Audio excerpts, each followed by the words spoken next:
मां तोखे केतिरा दफ़ा समझायो आहे त तू हिते जेल में मूंसां मिलण न ईंदी कर। तू हर दफ़े मूंखे कमज़ोर बणाए थी वञी। पुट मां बि छा कयां, मां आहियां, तोखां सवाइ रही नथी सघां। असांजी ज़िंदगी असांजी न, हिन देश जी अमानत आहे। मुंहिंजा पुटड़ा, मुंहिंजो खून टहिकी रहियो आहे अम्मा। आज़ादीअ खे खून खपे, कुर्बानी खपे। मां इहो सभु सहन न करे सघंदी हुअसि। मां पापी अंग्रेज़नि खे मारे छॾींदसि। मां तोखे घर वापसि वठी वेंदसि। तूं अंग्रेज़नि खां माफ़ी वठ मुंहिंजा लाल। मां गद्दारी हरगिज़ न कंदुसि।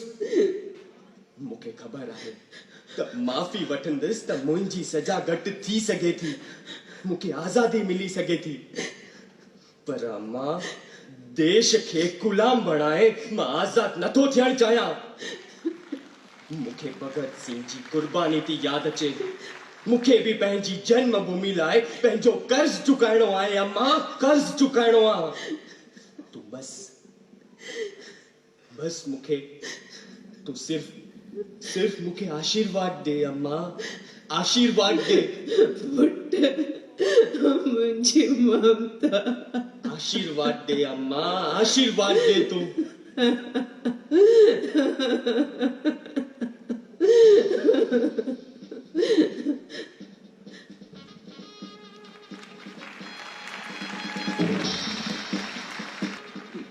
Listen, Hemo.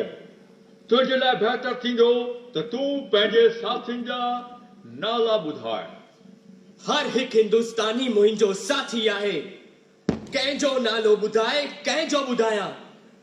विल, तोखे ख़बर आहे तुंहिंजे गुनाह जी सज़ा मौत आहे। वतन तां जान बि गोरी त परवाह न आहे।